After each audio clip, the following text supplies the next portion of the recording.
নমস্কাৰ, মই ৰিম্পী। আজি সৰস্বতী পূজাৰ অন্য এটা ব্লগলৈ আপোনালোকক স্বাগতম জনাইছোঁ। এয়া আজি মনৰ পৰাই ভিডিঅ'টো আৰম্ভ কৰিছোঁ। সি সৰস্বতী দেৱীক মালা দিবৰ বাবে ফুল ছিঙিছে। প্ৰত্যেক বছৰে এনেকৈ সৰস্বতী দেৱীক এডাল মালা দিয়া হয়, সেইবাবে সি এনেদৰে ফুল ছিঙিছে। এইবোৰ কাম কৰি ল'ৰা-ছোৱালীয়ে খুব ভাল পায়, নহয়নে? আৰু সৰস্বতী পূজা আহিলে ল'ৰা-ছোৱালীবিলাকৰ মনত এনেও বহুত ফূৰ্তি। তাৰো আজি মনটো খুব ভাল। এয়া দুইটাই মালা চিলালো। এনেকৈ প্ৰত্যেক বছৰে কৰোঁ আমি।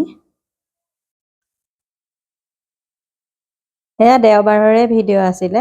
যিহেতু দেওবাৰে 12টামান বজাৰ পৰাই সৰস্বতী পূজাৰ তিথি মিলিছে, সেইবাবে মই দেওবাৰে সন্ধিয়া সময়তে অকণমান পায়সৰ ভোগ দেৱীৰ আগত আগবঢ়ালোঁ।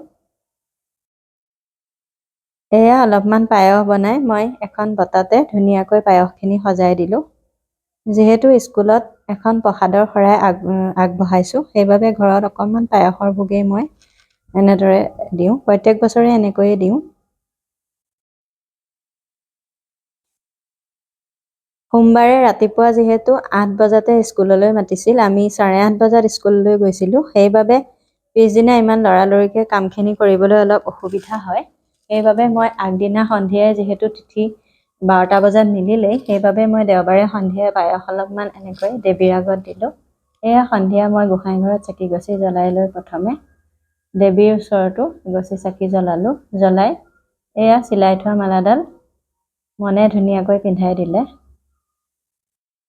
মই অলপমান ধূনাও ঘূৰালোঁ। সি ধুনীয়াকৈ ধূপ জ্বলাই ল'লে।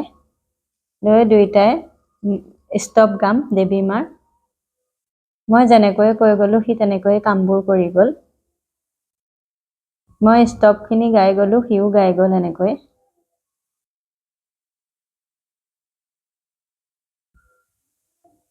দেৱী মাৰ ওচৰত এইটোৱে প্ৰাৰ্থনা কৰোঁ, যাতে সকলো ল'ৰা-ছোৱালীৰ ওপৰতে তেওঁ কৃপা দৃষ্টি সদায় ৰাখে। এইখিনিয়ে প্ৰাৰ্থনা জনালোঁ। আমাৰ ধুনীয়াকৈ কামখিনি কৰা হৈ গ'ল। এয়া তাৰ পঢ়া টেবুলতো এগছি চাকি জ্বলাই দিলোঁ।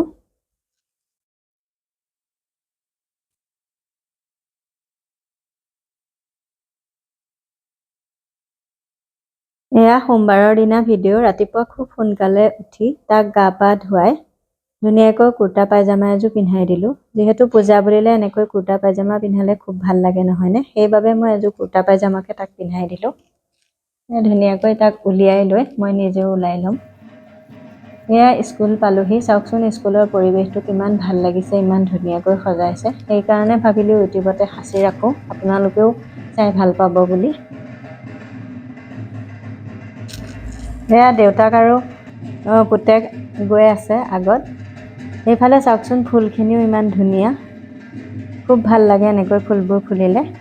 সেইবাবে এইখিনিও অলপ ভিডিঅ' কৰি ৰাখিলোঁ।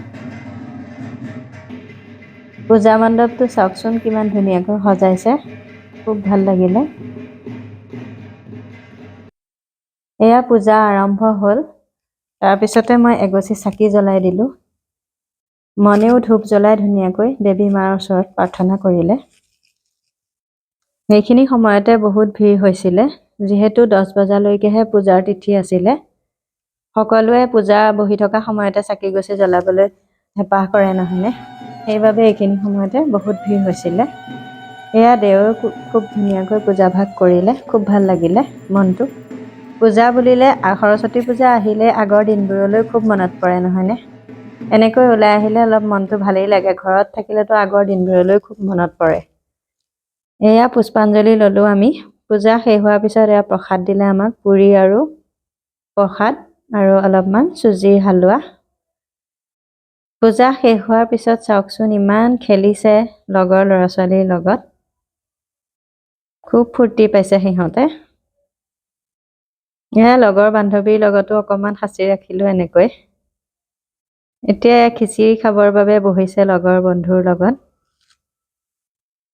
আমি সকলোৱে মিলি পেলাই একেলগে খিচিৰি খালোঁ। এনেকৈয়ে দিনটো পাৰ কৰিলোঁ। আহকচোন কেইকপিমান ফটো আপোনালোকলৈ বুলি আগবঢ়াইছোঁ। এয়া হাজবেণ্ডৰ লগত উঠিলোঁ। আপোনালোকে ভিডিঅ'টো চাই কেনে পালে জনাবলৈ নাপাহৰিব। ভিডিঅ'টো শেষলৈকে চোৱাৰ বাবে আপোনালোক সকলোকে বহুত বহুত ধন্যবাদ। আজিলৈ আহিছোঁ, বাই।